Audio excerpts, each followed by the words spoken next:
Yippee-ki-yay, melon farmer. Hey, welcome back, knife nerds and everyday care people. It's your boy, the Big Canucker, and we're going to have a look at 3 fixed blades here. As you can see, you got them on the table. I do have to tell you, though, I just want to be 100% upfront.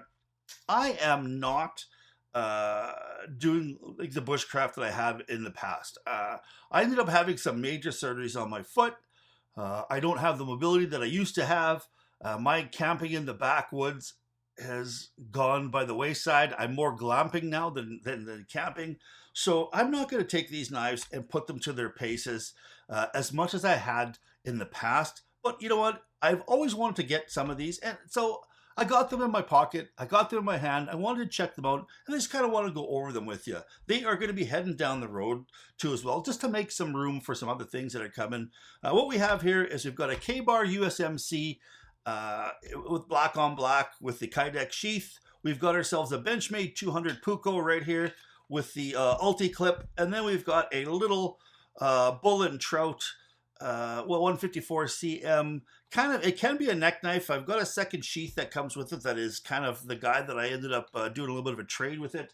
He gave me a little sheath here that hangs upside down that makes it a little neck knife. I think that either one of these could still be an EDC fixed blade. I don't think there's anything wrong with kind of EDCing either one of these 2 blades, but I think I'd probably get a little bit of looks if I headed down Lethbridge in the mall and I've got this big USMC fighting knife strapped to my hip. I might get a little bit of looks in the food court, but we'll go over it nonetheless. All right, so here we go. We have got something that I've wanted since I was a kid. I've always wanted to have one of these knives, just kind of put it in my hand. That one and the old Rambo knife. You remember the Rambo knife with the screw on top where you had all your kind of equipment in the handle? I figured with that knife and the equipment in there, I could survive in the bush for years at a time. I thought, man, if I ever get myself a hold of that knife, I'm going to take off all my parents and live in the bush, and damn it, they'll never find me because I don't want to go to school. I had some stupid memories. Anyways, this one here, K-Bar, Ole, New York. It is made in New York. It's a 7-inch blade. I do believe it is just right around, just sub of 12 inches. 1.1 inches blade width. It is 1095 Crovan steel.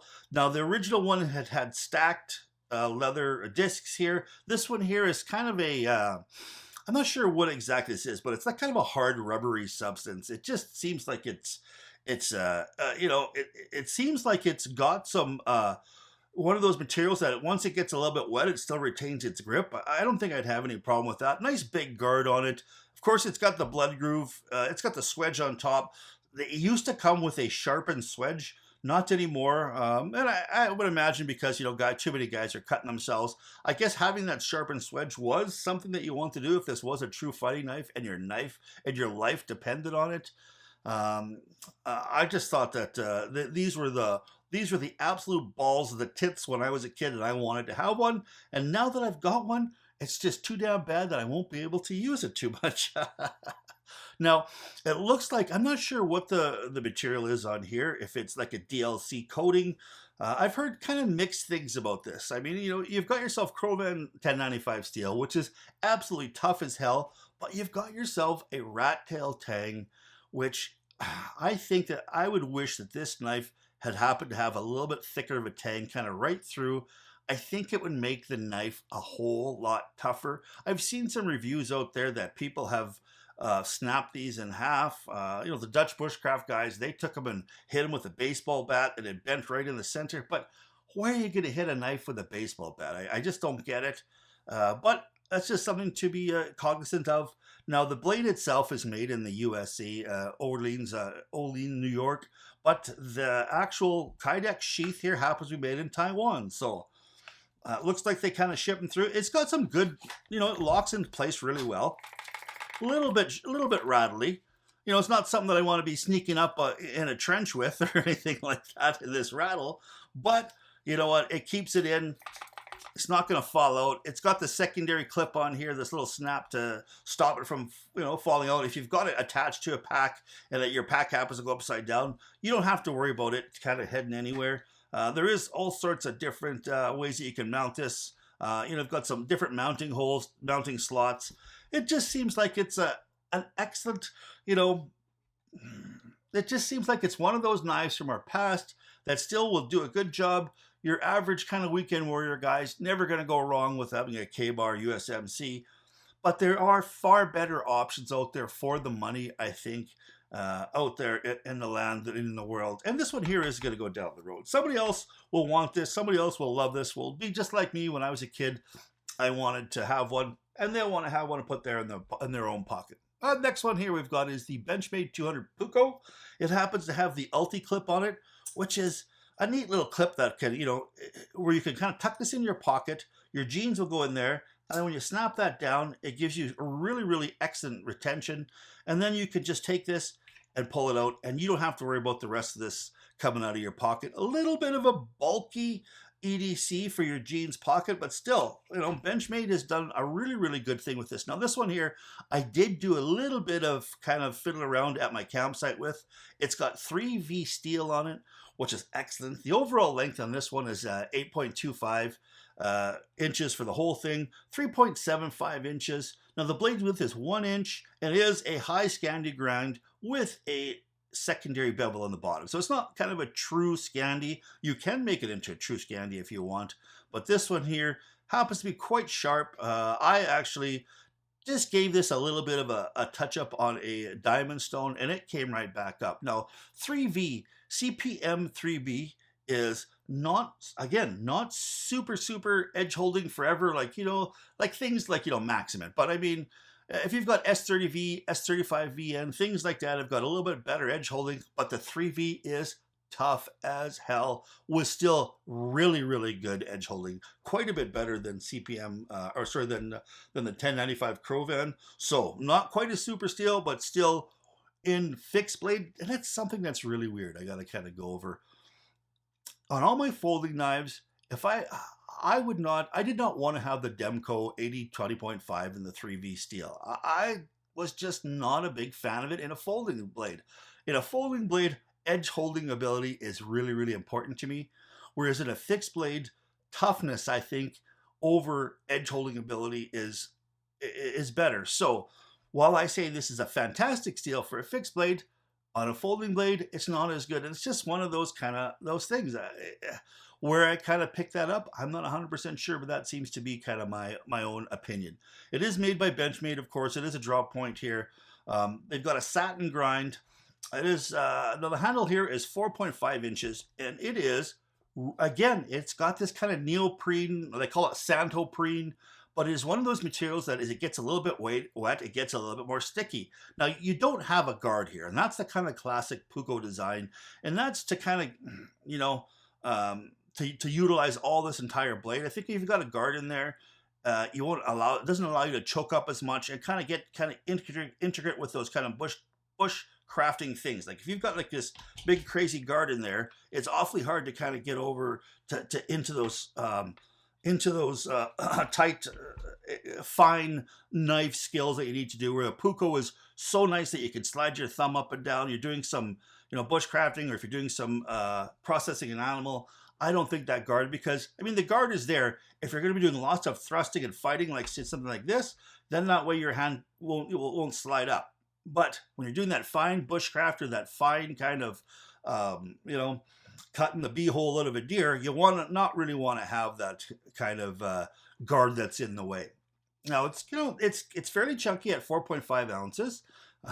It is. I'm just reading off the thing here. It's left and right-handed, of course.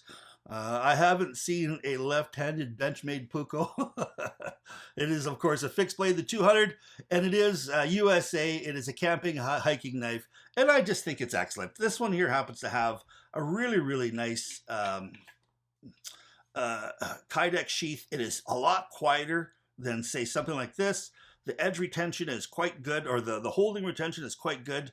It allows you that you have to kind of, this little thing, so you kind of pop it out. There is no hole in here. If it happens to get a little bit wet, water can kind of pool up in there. I wish that they would kind of have drilled a little bit of hole in the bottom. Anytime you've got kind of a Kydex sheath that can hold water in your blade, it's nice to have that kind of drain hole in the bottom.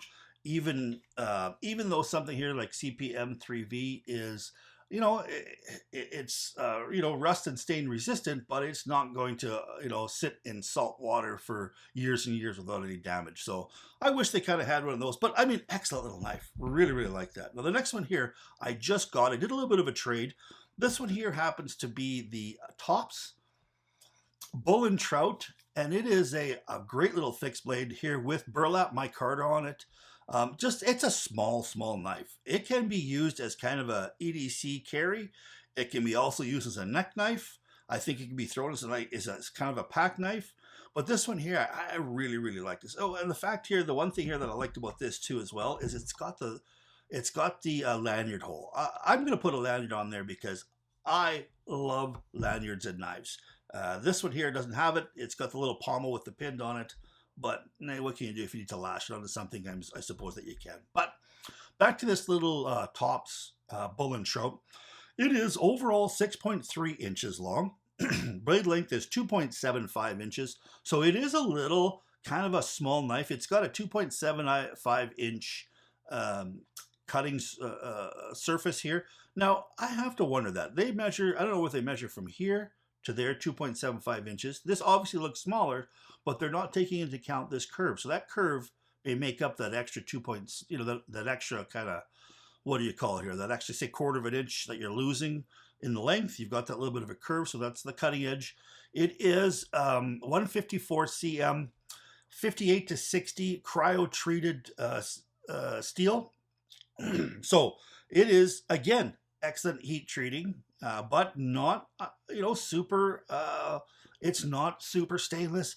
This one here has been used, of course, and you can see that it came with kind of a blasted finish, a tumbled finish, they said.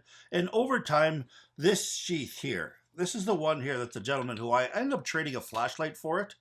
He just basically told me that, yes, over time, it has kind of worn that finish away by going in and out of this Kydex sheath. And you know what? This is a great little neck knife. It's not going anywhere. But this is the original sheath that it came with. Just a little kind of a belt hanger. I'm sure that you could put a little hole here in the end if you wanted to.